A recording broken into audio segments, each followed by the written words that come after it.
Everyone. सो आज आप सब कैसे हैं?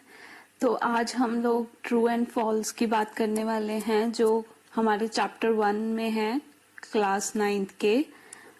ये कुछ स्टेटमेंट्स हैं एंड हमें बताना है ये ट्रू है या फॉल्स है।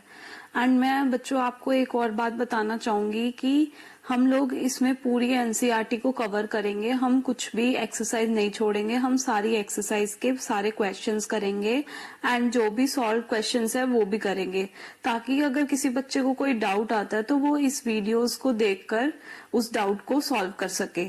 तो हम कोई भी पॉइंट नहीं छोड़ेंगे। हम अगर आप लोग पेपर के टाइम पर ये सारी वीडियोस देख लोगे तो आपका सारा एनसीईआरटी का सिलेबस कवर हो जाएगा।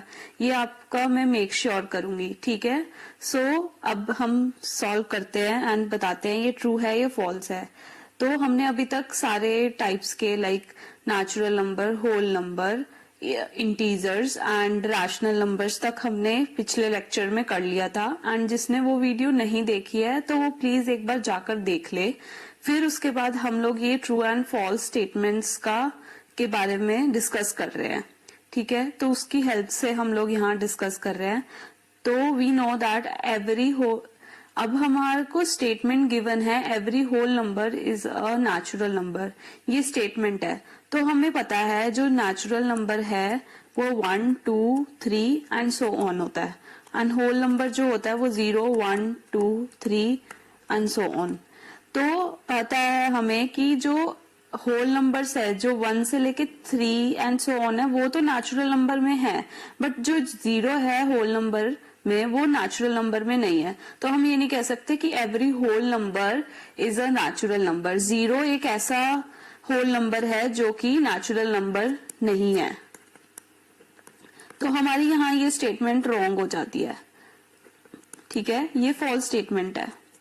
नेक्स्ट क्वेश्चन देखते हैं। Next statement, every integer is a rational number. So ये स्टेटमेंट आपको पोज करो वीडियो एंड सोचो कि ये ट्रू है या फॉल्स है। सो ये स्टेटमेंट जो है वो ट्रू है, क्योंकि जो भी रैशनल नंबर है वो p बाय क्यू फॉर्म में लिखे जाते हैं एंड p और q जो होते हैं हमने स्टेटमेंट में पढ़ा था आर इंटीजर्स, ये इंटीजर्स होते हैं।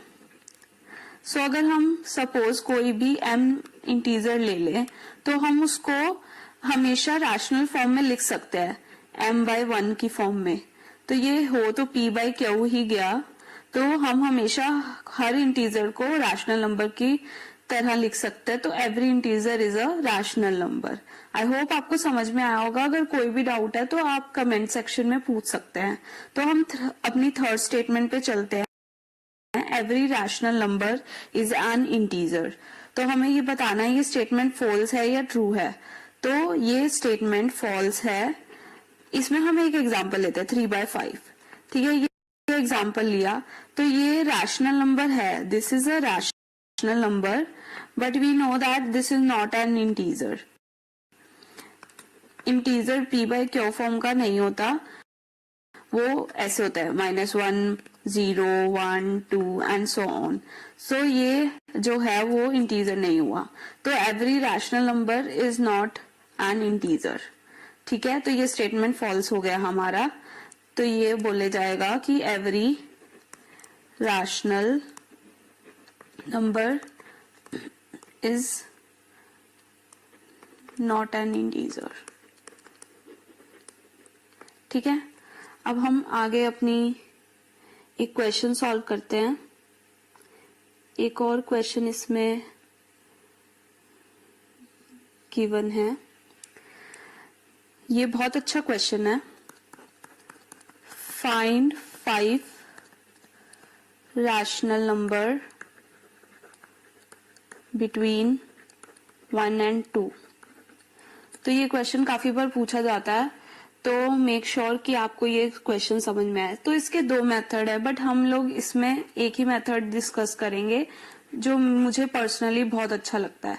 तो हमें यहाँ 5 रैशनल नंबर्स बोला है, ठीक है। तो हम क्या करेंगे, 5 में 1 एक ऐड नंबर करेंगे तो वो हो गया 6, ठीक है। तो क्या करना है, हमें 1 को जो है वो 6 से मल्टीप्लाई करना है, डिवाइड करना है। तो ये होगा 6/6 एंड 2 को भी सिमिलरली 2/1 लिख सकते हैं। तो 2/1 को हमें 6/6 से मल्टीप्लाई करना है, तो ये 12/16 हो गया। क्योंकि हमें पता है इनकी यूनिक रिप्रेजेंटेशन नहीं होती, तो जो 1/1 है सो इनकी यूनिक रिप्रेजेंटेशन नहीं होती, तो जो 1/1 है वो इक्वल्स टू, और you can say equivalent to 6/6 and 2/1 is equivalent to 12/6। तो अब हम 6/6 और 12/6 के बीच में इजीली 5 नंबर्स निकाल सकते हैं, 7/6, 8/6, 9/6, 10/6 एंड 11/6।